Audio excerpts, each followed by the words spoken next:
Hey, my butterflies. It is basically 11 o'clock here. This time change has really messed me up on my timing.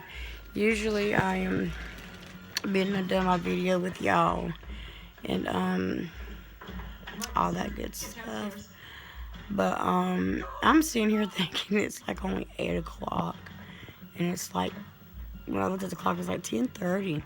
I was like, wow, where has time went?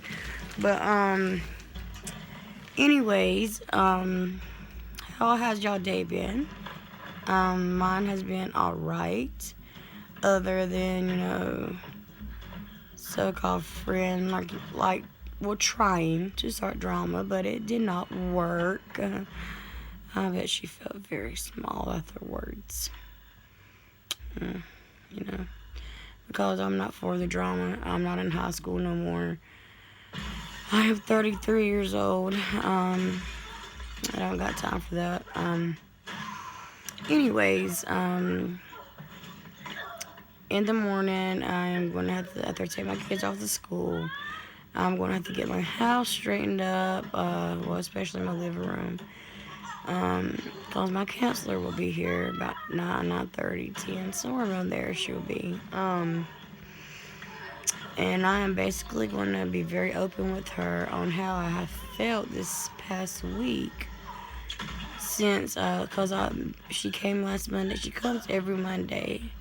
So I'm going to tell her basically how I felt this past week. Because this past week, it has been kind of a struggle for me, kind of a manic and then a depressive episodes.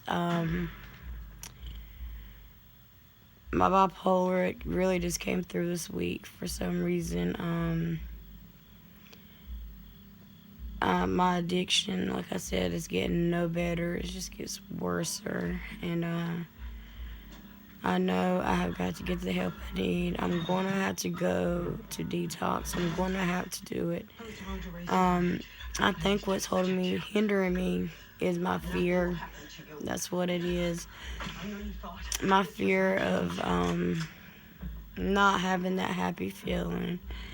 That fear of, the withdrawals. That fear that, just so much that I'm fearing. You might as well say that any addict feels when they are needing to quit a drug or wanting to quit a drug. The thing that hinders them the most is fear, in my opinion. That's my opinion. It could be something else that hinders you, Everybody got their own little things. Oh, sorry, guys. I had to put that out. Pardon me. But everybody got their own little things that hinders them. Every addict is different things, just like every pardon me, guys. My homeboy texted me. I was seeing what that was, but very non-important. But like I was saying, with every addiction, every addict has their own hindrance things. Mine is fear, anxiousness, and nervousness. I get very nervous. I get very anxious. I get very irritable. I get very irritated. I get very scared very easily. It's just crazy. But it's not crazy. It's real.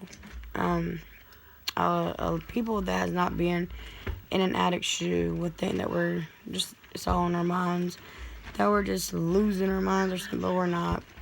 It's very real to us. It is, because our brains are differently wired.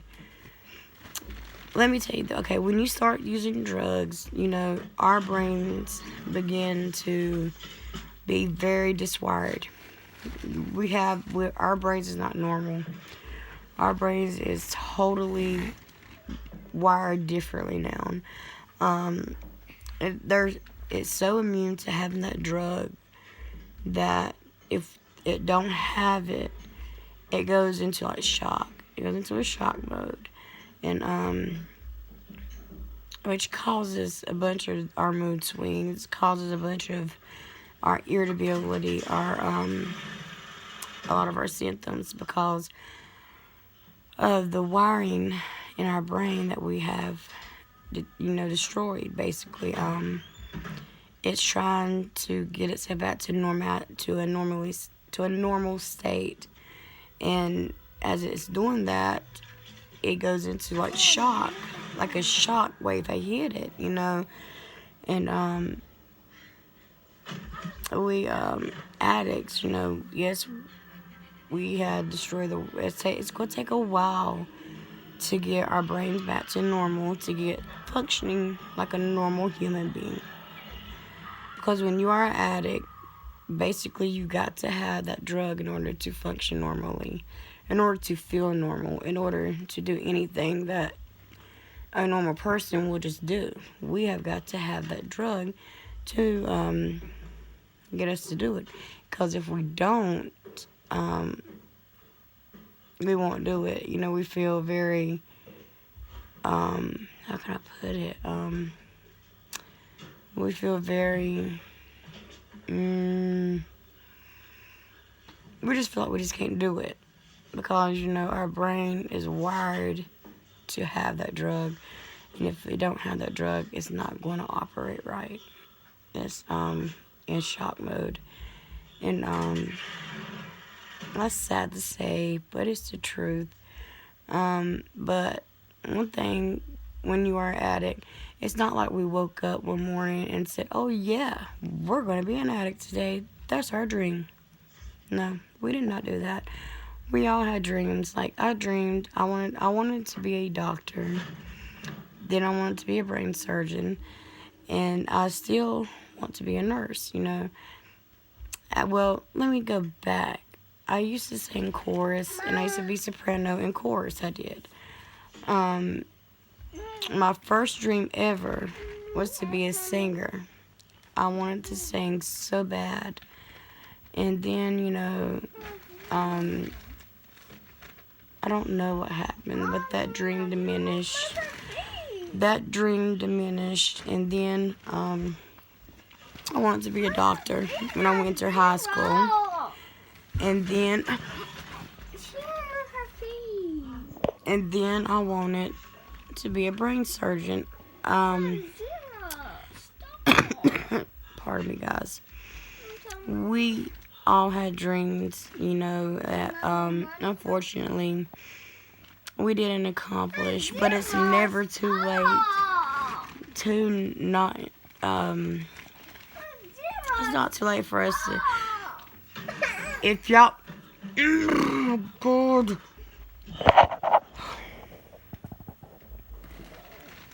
Sorry guys, these kids are getting on my nerves. I can't focus. But anyways, like I was saying, we all had dreams, and it's still not too late for us to dream. We can still dream, and we can still achieve that if we just put our minds to it and let the drugs go. The drugs is basically what is hindering us from our dreams. I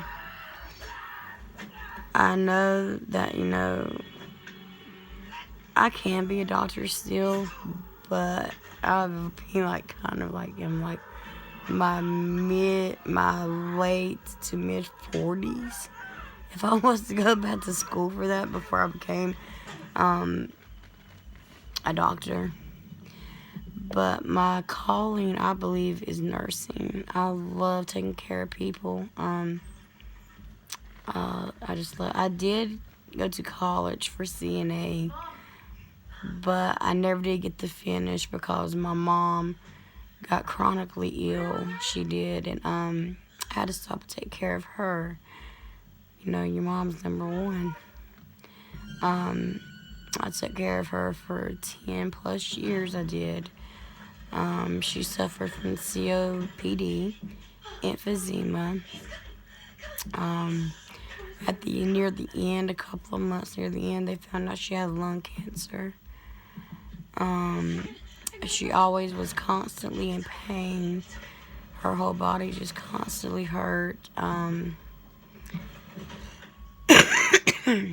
me, guys. Near the end, yes, my mom did get addicted to painkillers, because she started taking them eventually for her pain. Before she started taking them, though, she was giving them, to me to quit me going out here, doing stupid junk to get them. But near the end, yes, for about 2 years, maybe, she was addicted to them. But then again, I know she was in a bunch of pain, and I know that a lot of it was not in her head. I knew what she felt, and I knew how it felt not to have nothing when you didn't. Being addicted to pain pills when you ain't got none, you think you are hurting, you think your whole body is just hurting. But then again, there is that real pain. Like with my back and my hip, that is real pain, even with or without the pain pills. My pain is still there when I take the pain. It just eases it up. If I take the pain pill and a gabapentin, it eases the pain up, but it does not take the pain completely away. Because nowadays I am trying to just maintain and just take the pain pills for my pain and not to get high,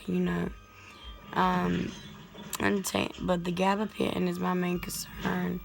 Yeah, it's my main drug now. It's my main drug of choice. They are now called Johnnies. They're called the new Oxy. They call it all kinds of stuff I've seen.